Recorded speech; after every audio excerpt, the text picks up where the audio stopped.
It is a beautiful night. Look at that sunset. Feeling so grateful, knowing what I wanted to talk about. So I've decided I'm going to try to do a blog about my travels.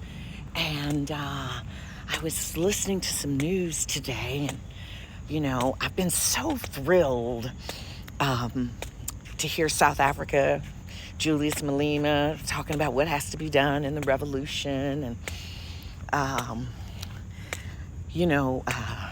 what is it? England? Who is it? England, or is it Europe? Or somebody saying they're ready to put boots on the ground in Russia, and somebody else was saying they are ready to. What was it? Eric Prince saying he was ready to recolonize Africa. And there was a lot of news today of YT men talking about what they was gonna do, and I loved it. So I'm going to do a whole video on Ethiopia. But one of the things very few people know is that Ethiopia is one of two countries in the world that has never been colonized. And so in a certain sense, you don't know much about Ethiopia at all, because there's nothing in museums, because they have their own shit. Okay, I was at a museum in the UAE, and they had all these scriptural books, and they were showing you the books at different countries and different places in the same time period, but they ain't got none of Ethiopia's books, because when you go to a church in Ethiopia, every church is practicing with a book that's 3,500 years old.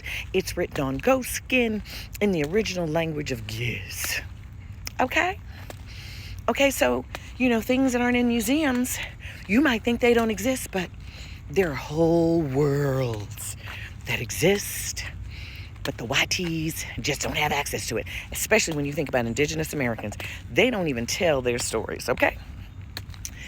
So I want you to know about the Battle of Adwa. And one of the glorious things about Ethiopia is here's this nation with 800 languages and different groups of people, and there's nobody trying to make them have one language. Nobody trying to make them assimilate into one culture. People are living Western style. People are living subsistence farmers.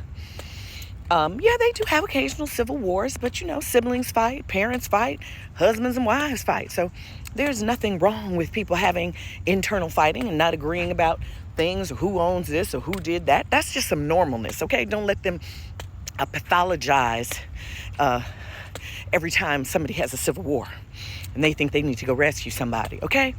Because with all of these people doing all of these things in their own traditional ways or different ways or modern ways, when the Italians decided that they were going to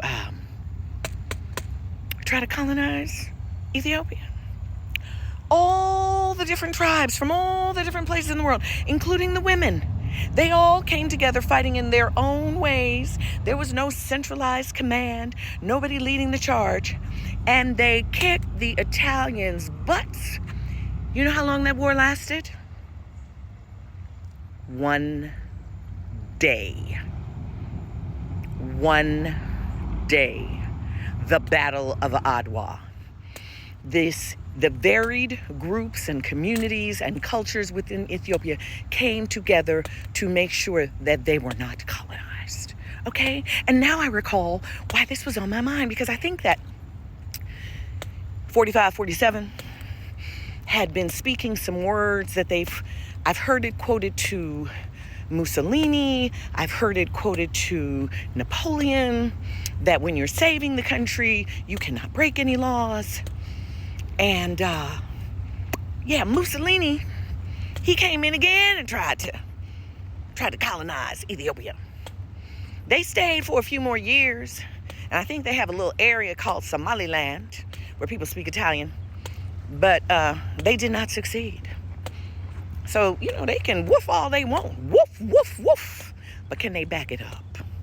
Can they back it up? Especially since most of their military, most of their cannon fodder